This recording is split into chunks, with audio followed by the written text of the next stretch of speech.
നമസ്കാരം, ഞാൻ ഡോക്ടർ പ്രവീൺ ചേക്കർ. നിങ്ങൾ എത്ര കോടിക്കണക്കിന് രൂപ മുടക്കിയാലും ഈ ലോകത്തുള്ള ഏത് ഫാർമസി പോയാലും ലഭിക്കാൻ സാധിക്കാത്ത 10 മെഡിസിൻസിനെ കുറിച്ചാണ് ഞാൻ ഇന്ന് ചർച്ച ചെയ്യാൻ പോകുന്നത്. Number 1, exercise. നമുക്കെല്ലാവർക്കും അറിയാം, എക്സസൈസ് ചെയ്ത് കഴിയുമ്പോൾ നമ്മുടെ ശരീരത്തെ പല ഹോർമോൺസിൻ്റെ ഉൽപ്പാദനം വർദ്ധിപ്പിക്കുകയും അതുപോലെ ഇൻസുലിൻ സെൻസിറ്റിവിറ്റി, പ്രമേഹത്തിൻ്റെ ചാൻസ് കുറയുകയും ഹൃദ്രോഗത്തിൻ്റെ ചാൻസ് കുറയുന്നു, ചള്ളു കൊളസ്ട്രോൾ കുറയുന്നു, നല്ല കൊളസ്ട്രോൾ വർദ്ധിക്കുന്നു. അപ്പം എക്സസൈസിൻ്റെ മഹത്വത്തെക്കുറിച്ച് ഞാൻ അധികം പറയേണ്ട ആവശ്യമില്ല. എല്ലാവർക്കും അറിയാം, 1/2 മുതൽ 1 മണിക്കൂർ എക്സസൈസ് ചെയ്ത് കഴിഞ്ഞാൽ പല മാരരോഗങ്ങളെ നമുക്ക് തടുക്കാൻ സാധിക്കും. Number 2, fasting. 2016 നോബൽ സമ്മാനം ലഭിച്ചത് ഫാസ്റ്റിങ്ങിനാണ്.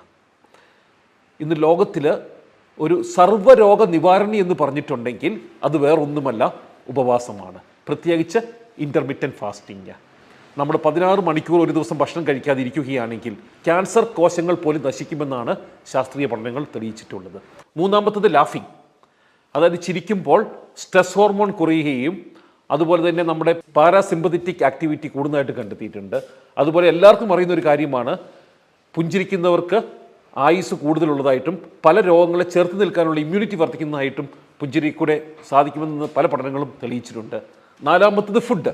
ഹിപ്പോക്രാറ്റസ് പറഞ്ഞു, food shall be your medicine and medicine shall be your food.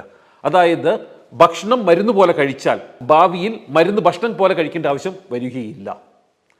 അഞ്ചാമത്തത് നാരുകൾ, അതായത് ഫ്രൂട്ട്സും വെജിറ്റബിളും നാരുകളാൽ സമ്പൽ സമൃദ്ധമാണ്. നാരുകൾക്ക് നമ്മുടെ ശോധന വർദ്ധിപ്പിക്കാൻ മാത്രമല്ല കഴിവുള്ളത്, ഇന്ന് പഠനങ്ങൾ കണ്ടെത്തിയിരിക്കുന്നു, ഈ നാരുകൾ അടങ്ങിയ ഭക്ഷണമാണ് നമ്മുടെ ഗട്ടിലെ ബാക്ടീരിയയുടെ ഭക്ഷണവും. നാരുകൾ കൂടുതൽ കഴിക്കുമ്പോൾ ഈവൻ ബ്രെയിൻ ഹോർമോണിൻ്റെ ഉൽപ്പാദനം വരെ വർദ്ധിക്കുന്നതായിട്ടും കൊളോൺ ക്യാൻസർ മുതൽ പല മാരക രോഗങ്ങളെ ചെറുക്കാൻ സാധിക്കുന്നതായിട്ടും കണ്ടെത്തിയിട്ടുണ്ട്. നെക്സ്റ്റ്, സ്ലീപ്പ്, സുഖനിദ്ര. രാത്രിയിൽ മാത്രം നമ്മുടെ ശരീരത്തിൽ ഉൽപ്പാദിപ്പിക്കപ്പെടുന്ന ഒരു ഹോർമോൺ ഉണ്ട്, അതിൻ്റെ പേരാണ് മെലട്ടോണിൻ എന്ന് പറയും. ഈ മെലട്ടോണിൻ ഹോർമോൺ നമ്മുടെ ശരീരത്തിൽ കൂടുതലുണ്ടെങ്കിൽ, ഉൽപ്പാദനം നടക്കുകയാണെങ്കിൽ, അതായത് കൂടുതൽ ഉറങ്ങുകയാണെങ്കിൽ കൂടുതൽ മെലട്ടോണിൻ ഉൽപ്പാദിപ്പിക്കപ്പെടുകയും അതിൻ്റെ അനന്തരഫലമായിട്ട് കോർട്ടിസോളിൻ്റെ ലെവൽ കുറയുകയും ചെയ്യുന്നു. അതായത് നമ്മുടെ സ്ട്രെസ് ഹോർമോൺസ് കുറയുന്നു കൂടുതൽ ഉറങ്ങുമ്പോൾ.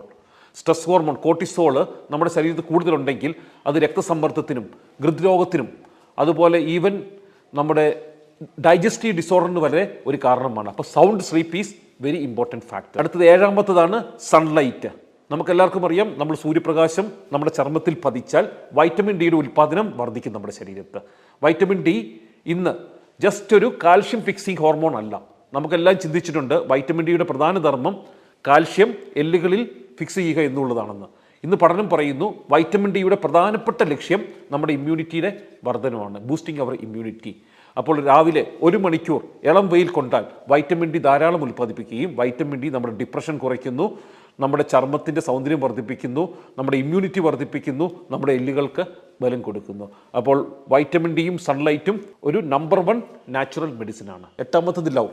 നമുക്കെല്ലാവർക്കും അറിയാം, സ്നേഹിക്കാൻ നമ്മുടെ ചുറ്റുവട്ടത്തും ആൾക്കാരുണ്ടെങ്കിൽ എത്ര വലിയ മാരരോഗങ്ങളാണെങ്കിലും, ഈവൻ ക്യാൻസർ പേഷ്യൻസിൻ്റെ ടെസ്റ്റിമണി വരെയുണ്ട്, വളരെ പെട്ടെന്ന് രോഗം സുഖപ്രാപിക്കുന്നതായിട്ട്.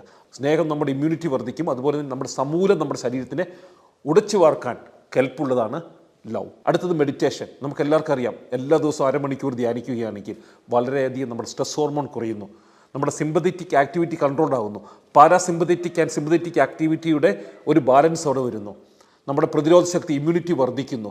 ഈവൻ നമുക്ക് ഇടയ്ക്കിടയ്ക്ക് ഉണ്ടാകുന്ന ചില നിസ്സാര രോഗങ്ങളായിട്ടുള്ള ഈ തുമ്മലും ചീറ്റിലും പോലും ധ്യാനിക്കുന്നവർ വളരെ കുറവായിട്ടാണ് കണ്ടെത്തിയിട്ടുള്ളത്. അപ്പോൾ 1/2 മണിക്കൂർ ധ്യാനം ഡെഫിനറ്റായിട്ട് നമ്മുടെ രോഗപ്രതിരോധ ശക്തി വർദ്ധിപ്പിക്കും. ചെറിയ ചെറിയ അസുഖം മുതൽ രോഗങ്ങളെ വരെ തടുക്കാൻ ശക്തിയുള്ളതാണ് meditation. Next, playing in mud, മണ്ണിൽ കളിക്കുന്നത്, അല്ലെങ്കിൽ നമ്മൾ ഗാർഡനിങ് ചെയ്യുന്നത്. ഗാർഡനിങ്ങിന് എങ്ങനെ നമ്മുടെ ഇമ്മ്യൂണിറ്റി വർദ്ധിപ്പിക്കാൻ സാധിക്കുന്നത് എന്തെങ്കിലും ചിന്തിച്ചിട്ടുണ്ടോ? കാരണം നമ്മൾ മണ്ണിൽ കളിക്കുമ്പോൾ മണ്ണിലെ ഒരു ക്രിയേച്ചറുണ്ട്, അതിൻ്റെ പേരാണ് ബാക്ടീരിയ എന്ന് പറയും, ഗട്ട് മൈക്രോബ്സ് എന്ന് പറയും. അപ്പോൾ ഈ ബാക്ടീരിയകൾ ആണ് നമ്മുടെ പ്രതിരോധ ശക്തിയെ നിയന്ത്രിക്കുന്ന പ്രധാന ഘടകം.